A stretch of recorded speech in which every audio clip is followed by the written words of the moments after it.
¿Qué tal? Bienvenidos a este recorrido visual súper detallado. Hoy nos vamos a meter de lleno y sin omitir un solo detalle en el capítulo 1 de la introducción a la taxonomía.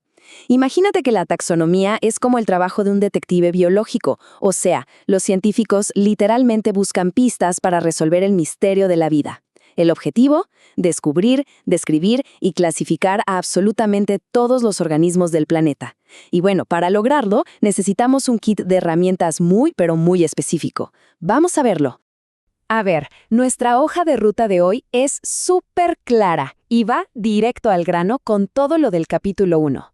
Primero, vamos a definir qué son los caracteres taxonómicos. Luego, pasamos a los 5 tipos de pistas que existen, cómo organizar toda esa evidencia y vamos a armar algo llamado claves dicotómicas. Y para cerrar con broche de oro, vamos a poner todo esto a prueba con los archivos de casos del mundo real.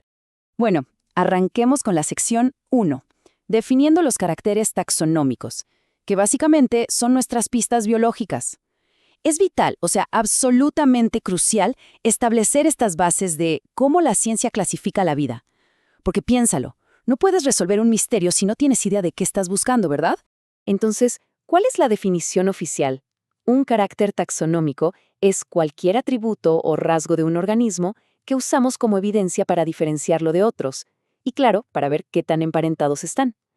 Y fíjate que esto es súper interesante. Durante siglos, la forma del bicho, su morfología visual, era la única pista que teníamos. Pero en las últimas décadas, la taxonomía moderna ha tenido una renovación masiva. Literalmente se han sumado herramientas increíbles que van muchísimo más allá de lo que podemos ver a simple vista. Y esto nos lleva perfecto a la sección 2, los 5 tipos de pistas. Vamos a catalogar toda esa evidencia específica que un biólogo puede recolectar hoy en día, ya sea ensuciándose las botas en el campo o trabajando con bata blanca en un laboratorio. Como te decía, los rasgos físicos o morfológicos son solo una pieza de este enorme rompecabezas moderno. También tenemos caracteres fisiológicos, cromosómicos, moleculares y hasta ecológicos. Todos estos juntos forman un espectro de información brutal que nos permite clasificar a los seres vivos con una precisión que antes parecía imposible. Para darte una idea más clara, vamos a sumergirnos en los caracteres que no se ven a simple vista. Es fascinante cómo cada detalle forma una especie de huella digital única. Por ejemplo, el estilo de vida del organismo, qué come o si tiene ciertos parásitos. Todo eso es un carácter ecológico súper válido. Sus factores metabólicos o secreciones nos hablan de su química interna, es decir, de su fisiología.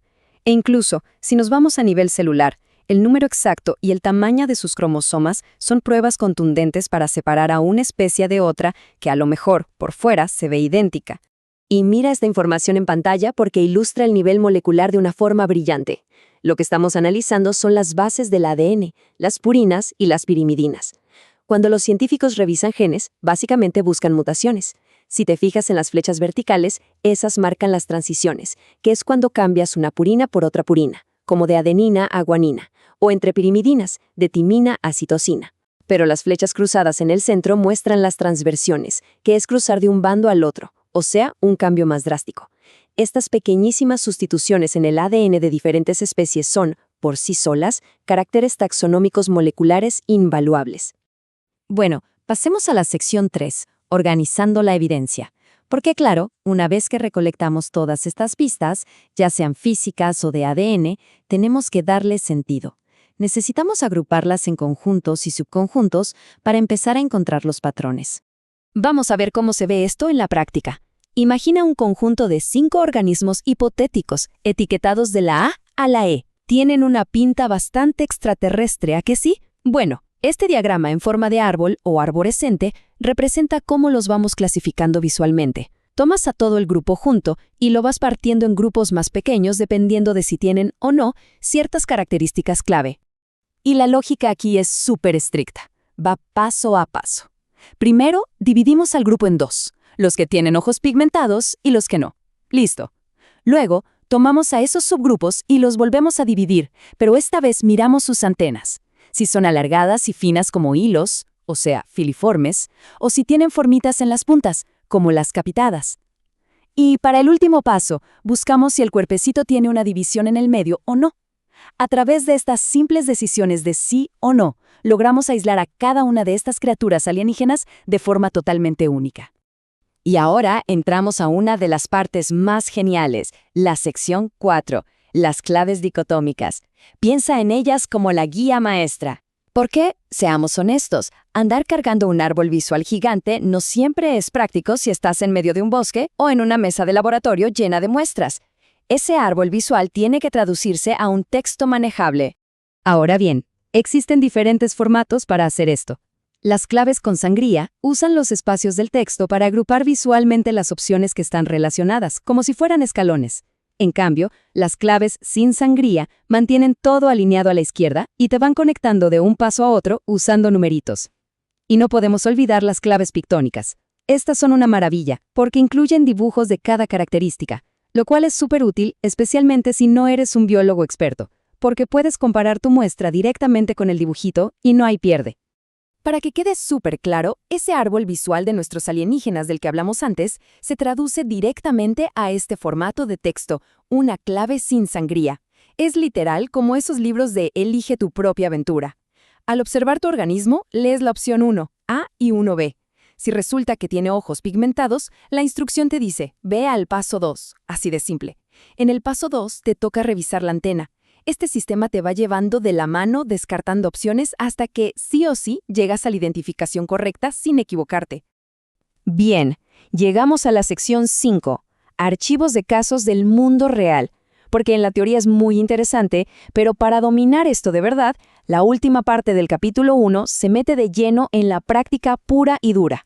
Vamos a ensuciarnos las manos y ver cómo operan estos métodos allá afuera. Y déjame decirte que el nivel de detalle de estos ejercicios es exhaustivo. Verdaderamente no omite nada. Aquí revisamos aves, la forma de las flores, insectos acuáticos, pequeños gusanos planos llamados turbelarios, hasta peces. Básicamente, nos demuestran que, sin importar el grupo biológico que estés estudiando, las herramientas de la taxonomía son increíblemente versátiles. Por ejemplo, con el primer ejercicio de las aves, el reto es mirar fotos de especies locales y armar desde cero toda una tabla de datos, codificando caracteres morfológicos, o sea, midiendo cosas y describiendo formas. Por otro lado, en el ejercicio de los macroinvertebrados que viven en el fondo de los arroyos, el enfoque da un giro 100% ecológico. Ahí armamos una clave para identificarlos, porque resulta que saber qué insectos exactos viven en el agua nos sirve como un indicador rapidísimo para saber si ese río está sano o contaminado. Es como tomarle el pulso a la naturaleza. Y si lo tuyo son las plantas, en la botánica las reglas lógicas son exactamente las mismas. En vez de andar midiendo alas o picos, aquí nos enfocamos en cosas como la forma del racimo de las flores, viendo si el tallito o eje es alargado, si cuelga o si todas las florecitas nacen a la misma altura. Usamos nuestra clave dicotómica para llegar a clasificaciones súper específicas como corimbo o capítulo. Como puedes ver, las reglas de clasificación son un lenguaje verdaderamente universal. Ahora, a veces la pista que resuelve el caso está escondida bien adentro. En el ejercicio de los turbelarios, que son estos pequeños gusanos, quienes investigan tienen que hacer literalmente un mapa de su morfología interna.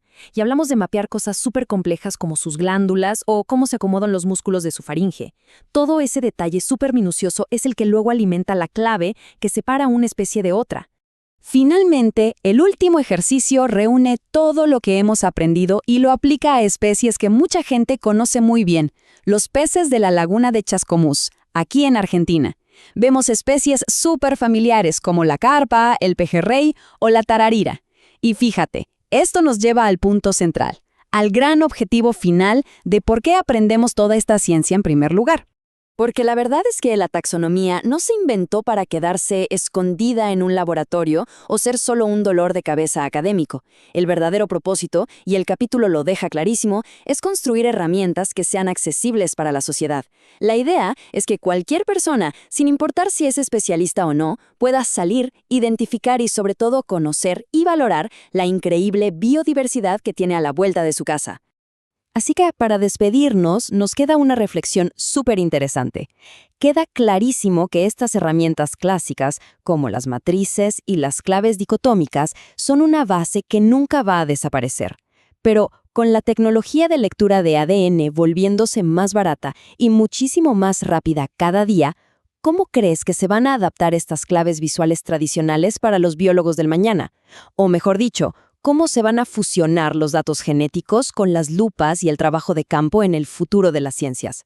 Es un misterio fascinante, ¿no lo crees? Y bueno, eso es todo por hoy. Muchas gracias por acompañarnos en este análisis a fondo y nos vemos a la próxima.